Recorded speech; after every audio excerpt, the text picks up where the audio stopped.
بسم اللہ الرحمن الرحیم۔ السلام علیکم ورحمۃ اللہ۔ امام ابن القیم فرماتے ہیں کہ انسانی جسم میں دل کو مرکزی حیثیت حاصل ہے۔ جب تک یہ صحیح طور پر کام کرتا رہتا ہے سارا جسم ٹھیک رہتا ہے، اور جب یہ خراب ہو جاتا ہے تو پھر سارا جسم خراب ہو جاتا ہے۔ حدیث نبوی ہے، رسول اللہ صلی اللہ علیہ وسلم کا ارشاد مبارک ہے، اور یہ صحیح حدیث ہے، الا وان فی الجسد مضغہ، کہ خبردار انسانی جسم میں گوشت کا ایک ٹکڑا ہے، اذا صلحت صلح الجسد کلہ، جب تک وہ تندرست رہتا ہے سارا بدن تندرست رہتا ہے، واذا فسدت فسد الجسد کلہ، اور جب یہ خراب ہو جاتا ہے تو پھر سارا جسم بیکار ہو جاتا ہے۔ اس کا مطلب یہ ہے کہ انسان کے جسم میں گوشت کا یہ جو لوتھڑا ہے، اگر یہ جسم کا لوتھڑا صحیح سے کام کر رہا ہے، اگر یہ کریکٹ پوزیشن میں ہے تو پھر ٹھیک ہے، پھر سارا جسم جو ہے وہ صحیح طریقے سے کام کرے گا۔ لیکن اگر یہ کرپٹ ہو جائے تو پھر پورا جسم انسانی خراب ہو جائے گا۔ انسان کا مائنڈ، انسان کے تمام باڈی پارٹس، یہ سب دل پر ڈیپینڈ کرتے ہیں، اور چونکہ یہ پرائمری پوزیشن رکھتا ہے تو ڈیفینیٹلی ساری چیزیں جو ہیں، ساری باڈی جو ہے وہ افیکٹ کرتی ہے۔ ایک اور حدیث مبارکہ میں رسول اللہ صلی اللہ علیہ وسلم نے ارشاد فرمایا کہ دل ایک پر کی طرح ہے، میدان میں ہوائیں اسے الٹا سیدھا بدلتی رہتی ہیں۔ مطلب اس کا کیا ہے کہ جیسے پرندے کا پر جنگل میں ہواؤں کے زور سے الٹا سیدھا ہوتا رہتا ہے نا، اسی طرح دنیا کے میدان میں جب خواہشات نفسانی کے جھکڑ چلتے ہیں تو پھر دلوں کی کیا کیفیت ہوتی ہے، کبھی یہ نیکی سے برائی کی طرف مائل ہو جاتا ہے، کبھی برائی سے یہ نیکی کی طرف جھکتا چلا جاتا ہے۔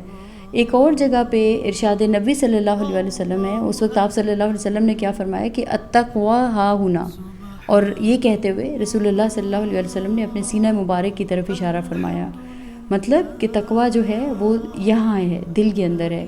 ایسے ہی ایک اور حدیث مبارکہ میں کیا فرمایا کہ اللہ تمہاری صورتوں اور تمہارے مالوں کو نہیں دیکھتا، بلکہ وہ تمہارے دلوں اور تمہارے اعمال کو دیکھتا ہے۔ اب دیکھیں، کیونکہ دل اس جسم میں، انسانی جسم میں پرائمری پوزیشن رکھتا ہے تو اللہ رب العزت بھی سب سے زیادہ کنسرنڈ ہیں اس دل کے بارے میں۔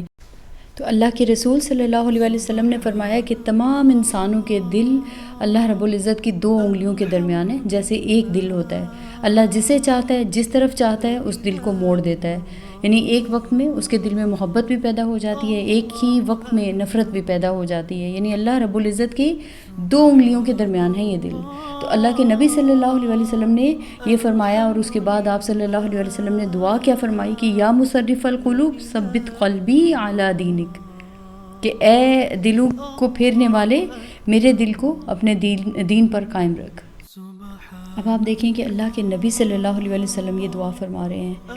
نبی پاک صلی اللہ علیہ وسلم اللہ سے کیا دعا کر رہے ہیں کہ اے دلوں کو پھیرنے والے میرے دل کو کس چیز پر قائم رکھ؟ اپنے دین پر قائم رکھ، کیونکہ نبی رحمت صلی اللہ علیہ وسلم کے فرمان کے مطابق دل ہی تمام خرابیوں کی جڑ ہے، دل ہی تمام نیکیوں کا منبع ہے۔ اب دیکھنا چاہیے کہ جو سب سے امپورٹنٹ چیز ہے کہ کیا وہ وجوہات ہو سکتی ہیں کہ جس سے دل میں بیماریاں پیدا ہو جاتی ہیں، خرابیاں پیدا ہو جاتی ہیں۔ تو علامہ ابن القیم اپنی کتاب میں درج کرتے ہیں دل کو روحانی طور پر بیمار کرنے والی جو ہے نا 5 وجوہات ہیں۔ علامہ ابن القیم نے 5 وجوہات کی نشاندہی کی ہے۔ اب اگر ہم ان پہ غور کر لیتے ہیں، ان چیزوں کو سمجھ لیتے ہیں نا، تو بہت حد تک ہم بچ سکتے ہیں۔ وہ کیا چیزیں ہیں؟ سب سے پہلی چیز برے دوستوں کی کثرت، اور پھر اس کے بعد جھوٹی تمنائیں، اور تیسرے نمبر پر آتا ہے اللہ کے سوا دوسری چیزوں پر دل کا اٹک جانا، اور پیٹ بھر کر کھانا، اور اس کے علاوہ جو ہے وہ نیند کی کثرت۔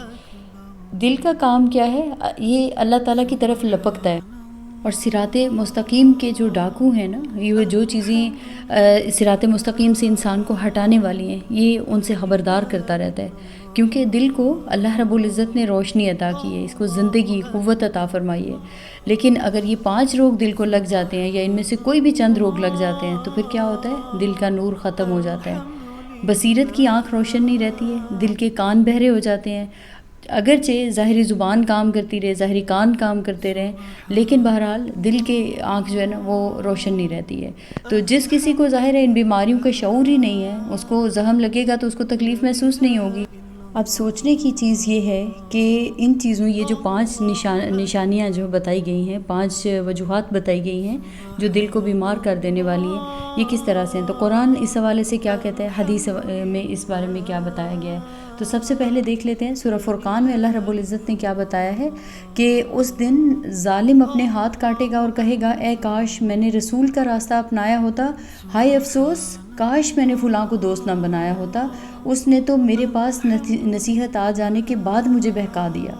یعنی کہ قیامت والے دن ایسی دوستیوں کا انجام سوائے حسرت اور افسوس کے کچھ نہیں ہوگا جو آپ کو اللہ کے راستے سے ہٹانے والے ہیں، جو خود بھٹکے ہوئے ہیں، جو خود اللہ کے راستوں سے دور ہیں۔ تو جب انسان ایسے لوگوں کے ساتھ دوستیاں رکھے گا، ایسی صحبت رکھے گا، بری صحبت اور غلط کار لوگوں کے ساتھ رہے گا، تو پھر انسان جو ہے وہ اللہ سے ملاقات اور آخرت کی تیاری کے لیے اس کے دل میں تڑپ نہیں رہے گی، وہ پھر انہی چیزوں میں پڑا رہے گا۔ ارشاد ربانی، ارشاد نبی صلی اللہ علیہ وسلم ہے کہ صرف مومن کی صحبت اختیار کرو اور نیک لوگ ہی تمہارے دسترخوان پر کھانا کھائیں۔ اب اس کے برعکس کافر ہیں، منافق، فاجر، ایسے لوگوں کی محفلوں سے اجتناب کا حکم دیا گیا ہے۔ اور اس کی وجہ کیا ہے کہ ابتدا میں انسان کیا کرتا ہے، شرکی عقائد اور گندی باتوں سے نفرت کرتا ہے، لیکن جب غلط محفلوں میں بیٹھتا ہے، آہستہ آہستہ جیسے لوگوں کے ساتھ بیٹھے گا، آہستہ آہستہ اس کا مزاج انہی باتوں کا عادی ہو جاتا ہے۔ پہلے تو نفرت ایسی چیزوں سے، بری چیزوں سے ختم ہوتی ہے، پھر آہستہ آہستہ کیا ہوتا ہے، ایسی باتوں میں دلچسپی لینا شروع کر دیتا ہے، اور ایک وقت آتا ہے کہ جب انسان کا دل پوری طرح سے سیاہ ہو جاتا ہے، اور اس وقت انسان کا دل اس سوچ اور فکر پر اثر انداز ہوتا ہے، اور جو بھی وہ بات سوچے گا، غلط سوچے گا، گناہوں کی بات سوچے گا۔ تو اللہ رب العزت کا ارشاد ہے سورہ بقرہ میں، اللہ رب العزت نے کہا فرمایا کہ انجام کار اس کا دل گناہ کے کاموں کو معمولی سمجھنا شروع کر دیتا ہے۔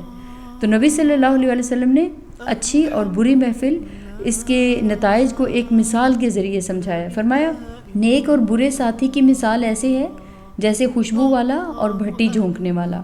خوشبو والا یا تو تمہیں خوشبو تحفہ دے گا یا تم اس سے خوشبو خریدو گے، یا اس کا خوشگوار جھونکا ہی تمہیں آ لگے گا، جبکہ بھٹی جھونکنے والا یا تو تمہارے کپڑے جلا دے گا یا کم از کم اس سے تمہیں بدبو ہی پہنچے گی۔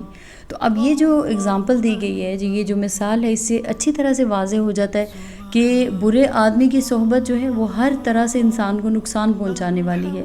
اس لیے ہمیں اچھے دوستوں کی رفاقت ڈھونڈنی چاہیے۔ اگر آپ حق پہ چلنا چاہتے ہیں نا، اگر آپ ہدایت پر چلنا چاہتے ہیں، تو جو سب سے پہلی شرط ہے نا ہدایت پر چلنے کے لیے، وہ یہ ہے کہ اپنی دوستیوں پر نظر کریں، کیونکہ جو آپ کے دوست ہوتے ہیں ان کے ساتھ رہ کر اگر آپ ہدایت کے راستوں پر چلنا چاہتے ہیں اور وہ ہدایت کے راستوں پر نہیں ہیں، تو وہ آپ کا راستہ کھوٹا کریں گے، وہ آپ کو ان راستوں پر چلنے سے روکیں گے، مشکلات پیدا کریں گے۔ اصحاب کہف کے واقعے سے ہمیں کیا پتہ چلتا ہے؟ وہ چند دوست ہی تو تھے نا جو کیونکہ سب کے انٹرسٹ سے ایک جیسے تھے، سب لوگ اپنا دین بچانا چاہ رہے تھے، تو ایک دوسرے کے دین بچانے میں مددگار ہوئے۔ لیکن اگر چند برے لوگوں کے ساتھ آپ دوستی کریں گے تو ظاہر ہے وہ آپ کا دین بھی خراب کر دیں گے، کیونکہ رسول اللہ صلی اللہ علیہ وسلم نے فرمایا کہ آدمی اپنے دوست کے دین پر ہوتا ہے، لہٰذا ہر انسان کو چاہیے، اچھی طرح سے دیکھنا چاہیے کہ وہ کسے دوست بنا رہا ہے۔ صحیح بخاری میں ایک واقعہ ملتا ہے، نبی صلی اللہ علیہ وسلم کے چچا ابو طالب کی وفات کا وقت آیا تو نبی صلی اللہ علیہ وسلم نے اسے لا الہ الا اللہ کہنے کی ترغیب دی، تو پاس ہی ابو طالب کے دوست ابو جہل بن ہشام اور عبداللہ بن امیہ بھی موجود تھے۔ آپ صلی اللہ علیہ وسلم نے کہا کہ چچا ایک دفعہ کلمہ کہہ دو تاکہ قیامت کے دن میں اللہ کے پاس سفارش کر سکوں۔ اب ابو جہل اور عبداللہ بن ابی امیہ وہ پاس ہیں اور کیا کہہ رہے ہیں کہ ابو طالب کیا مرتے وقت آباء و اجداد کے دین سے منہ پھیر لو گے؟ وہ دونوں کنٹینیوسلی یہی بات کہتے رہے، یہاں تک کہ کیا ہوا، ابو طالب نے جو آخری بات لوگوں سے کہی وہ کیا تھی، عبد المطلب کی ملت پر۔ تو آپ اندازہ کر لیجئے کہ برے دوست اگر پاس ہوں تو وہ کس طریقے سے آپ کو، آپ کے دل کو جو ہے وہ حق کے راستے سے ہٹاتے رہتے ہیں۔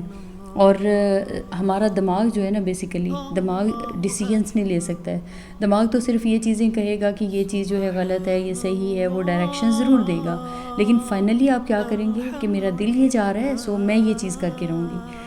تو اپنے دل کو ڈسپلن کیجئے، اور کس طریقے سے کیجئے کہ اپنے آپ کو اس چیز پہ کر لیجئے کہ مجھے ہر وہ چیز کرنی ہے جو میری اللہ کے محبت کے تابع ہے، یعنی سب سے اوپر مجھے اپنے دل کے اندر اللہ کی محبت کو رکھنا ہے۔ تو اس کے لیے دل کی سیاہی کو دور کرنا ہوگا، ہر ان چیزوں سے بچنا ہوگا جو کہ دل کو سیاہ کرنے والی ہیں۔ اللہ تعالی ہم سب کے دلوں کو نور ایمانی سے بھر دے۔ اللہ تعالی ہم سب کے دلوں میں اپنی محبت ڈال دے. انشاءاللہ تعالی العزیز نیکسٹ ویڈیو میں باقی خرابیوں کے بارے میں بات کریں گے.